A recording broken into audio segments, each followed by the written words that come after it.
I think one of the things I'm always working on is communication.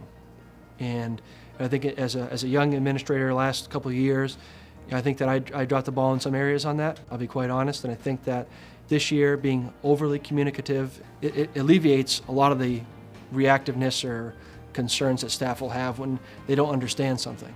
And myself being explicit. We talk about being explicit in our instruction with kids. We also have to be explicit in our communication with students, families, and staff members. So I think communication is one that I'm very reflective of all the time. And also, being supportive. Am I supportive enough? Do we provide enough positive feedback and constructive feedback for staff? I think that fear plays a huge role in the classroom, not only for students. I think that that's kind of a given, but also for teachers. There's a huge amount of accountability for teachers, and so for them to take a risk or to experiment or put themselves out there in a way that makes them feel vulnerable is not easy. They have to make sure that their scores are where they should be and that they're meeting the needs of their students and that they are ticking off all the boxes on their SMART goals and that they're implementing with fidelity any new program that's come in. They have such a full plate that they're trying to balance along with whatever it is that they feel deep down that they need to do to provide for their students, that all of that is overwhelming. So the idea of stepping outside that precarious comfort zone to try something even newer or more risky or to experiment in some way is sometimes paralyzing for teachers, and so they might not even do it. So our job is to support them and let them see that it is something they can try, and it might not work out. Chances are there's a good chance that it might not, but they'll learn something in the process, and their students will be better for it because they're needing to see us take risks and to see how we balance the overwhelm of life as we make our way through it.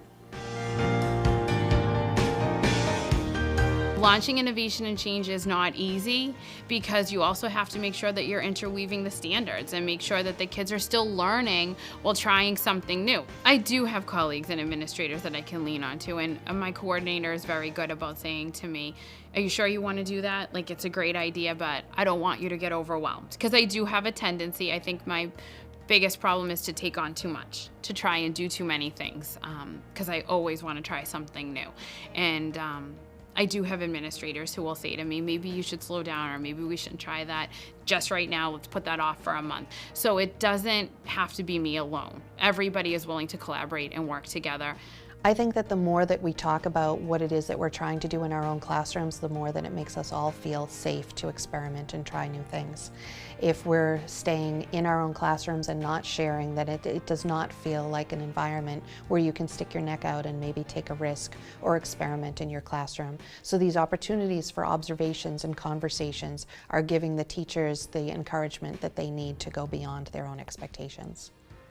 I think that first of all, it starts with the teachers who want to open their classrooms to share their knowledge, but I also think that part of it is just the way education is moving, and the teachers here have grasped onto that and taken it and run with it.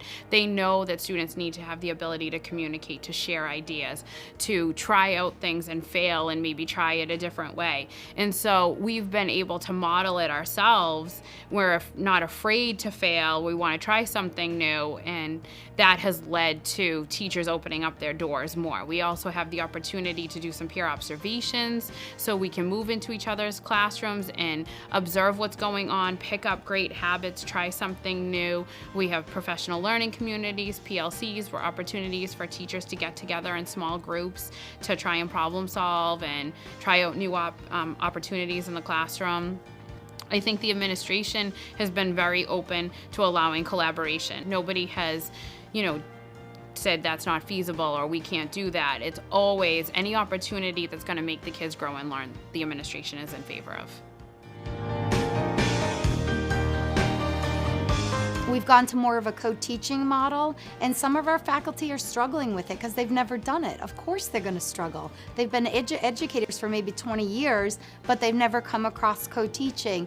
So finally, we said, what are some of the ways to improve? And they said, well, maybe we could just have some professional development time together. Could we have common planning as opposed to lunch duty. So we're working on ways, because those were their suggestions, and I find that when people come with suggestions and ways to solve problems, they take ownership of it. They feel like they're part of the team, and that's the biggest piece of it. The biggest thing a teacher can do to foster innovative learning practices at the school-wide level is to share with their colleagues what they're doing, but to have an open door policy. The biggest thing is to just let people come in and go into other classrooms, and don't be afraid of when someone walks in your room what they're gonna see. That was hard. That was a hard concept for me to get. Teaching was a second career for me, so I always felt like I had to be on every minute of every period with all of the students, and I still struggle with that. And I always worry if someone comes in and they don't see everybody doing something exactly as they should be, what are they gonna think? And they're gonna walk away saying, boy, Mrs. House got no control over that class. But it really is just letting your guard down, sharing with your colleagues, opening your doors, letting people walk in and out. Let it see it fall flat on its face, because then when they fall flat on their face, they won't feel so bad maybe. Just open door policy, honestly. I think that all education needs to open their doors and share more. This past year, I've already had a handful of teachers come in, and then they send me a document with feedback telling me what they saw, and it's a really great piece of reflection for me. Because then I get to hear what they observed, and if it wasn't what I was targeting or trying to do in that class, I can review it myself.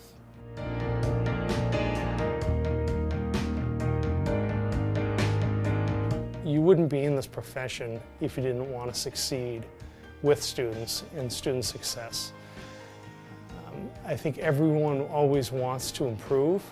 It's just a matter of communication and seeing that everybody gets on the same page. And I think with a strong administrative team that we have in place now, that communication has improved immensely. Everyone has something to bring to the table, and everyone is a part of the solution.